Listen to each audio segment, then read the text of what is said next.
ఇప్పుడు కేవలం 7,999 up to 10 kgs వరకు బరువు తగ్గి అధిక బరువు నుంచి వచ్చే ప్రధాన సమస్యలను దూరం చేసుకోండి.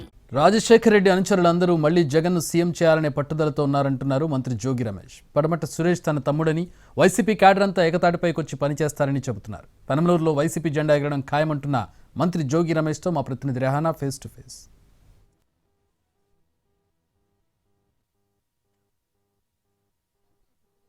స్థానచలమైంది. పెడన నుంచి ఆయన పెనమలూరు నుంచి మారి పెనమలూరు నుంచి కంటెస్ట్ చేయబోతా ఉన్నారు. అయితే పెనమలూరులో పార్టీలో ఉన్న ఒక వర్గమే సహకరించము జోగి రమేష్ గారిని స్పష్టం చేస్తా ఉన్నారు. మనతో పాటు మాట్లాడడానికి మంత్రి జోగి రమేష్ ఉన్నారు.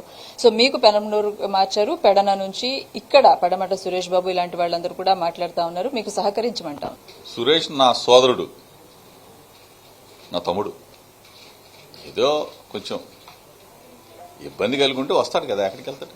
మా పార్టీ, మా సహచరుడు వైఎస్ఆర్ కాంగ్రెస్ పార్టీ జగన్మోహన్ రెడ్డి గారి సైన్యం అంతా కూడా మరలా జగన్మోహన్ రెడ్డి గారు ముఖ్యమంత్రి కావాలని చెప్పేసి తహతాలాడుతున్న ఈ పరిస్థితుల్లో పార్టీ మొత్తం కూడా ఏకతాటి మీద ఉంటుంది. అందరం కలిసికట్టుగా ఉంటాం. లీడర్ ఏ ఆదేశం ఇస్తే ఆ ఆదేశాన్ని పాటించడానికి యావత్ పార్టీ మొత్తం కూడా ఒక తాటి మీదకి వస్తారు. పెనమలూరులో వైఎస్ఆర్ కాంగ్రెస్ పార్టీ జెండా ఎగరవేయబోతా ఉన్నాం. జగన్మోహన్ రెడ్డి గారిని ముఖ్యమంత్రిని చేసుకోబోతా ఉన్నాం. పెడనలో నుంచి మళ్లీ కంటెస్ట్ చేస్తాం చాలా కాన్ఫిడెంట్ గా అనుకున్నారు. మైలవరం కావాలని కోరుకున్నారు. సడన్ గా మీకు పెనమలూరు వెళ్లాల్సి వచ్చింది. ఇది అంటే ఒక విధంగా నాకు కొన్ని అదృష్టాలు కలిసి వస్తూ ఉంటాయి. 2009 ఎన్నికల్లో నేను మైలవరంలో పోటీ చేస్తానని అనుకున్నాను. సడన్ గా ఏమైంది, ఆ మహానుభావుడు డాక్టర్ వైఎస్ రాజశేఖర రెడ్డి గారు నా గురువు, నా దేవుడు. ఆ రోజు పెడన వెళ్ళమని చెప్పేసి సడన్ గా నేను ఎవరినో తెలియదు, నా ముక్కు ముఖం తెలియదు, అక్కడికి వెళ్ళా 100% అక్కడ ప్రజలు నన్ను ఆదరించారు, గుండెల్లో పెట్టుకొని చూసుకొని గెలిపించారు. మళ్ళా అగైన్ 2014లో మైలవరం వచ్చాం, మళ్ళా 19లో మళ్ళీ అక్కడికి వెళ్ళాం, మళ్ళీ అక్కడికి గెలిపించారు.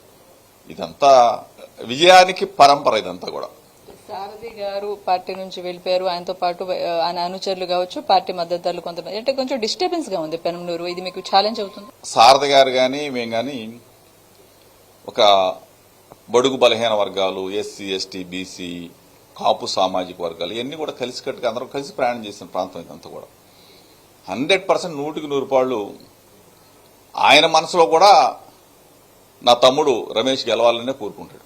నేను ఎక్కడ నిలబడ్డా సరే, ఆయన మీద ఈవెన్ దో ఆయన మీద నేను నిలబడ్డా సరే నా తమ్ముడు గెలిస్తే బాగుండని అనుకుంటాడు. ఎందుకంటే నాకు ఆయనకున్న సంబంధాలు అటువంటి.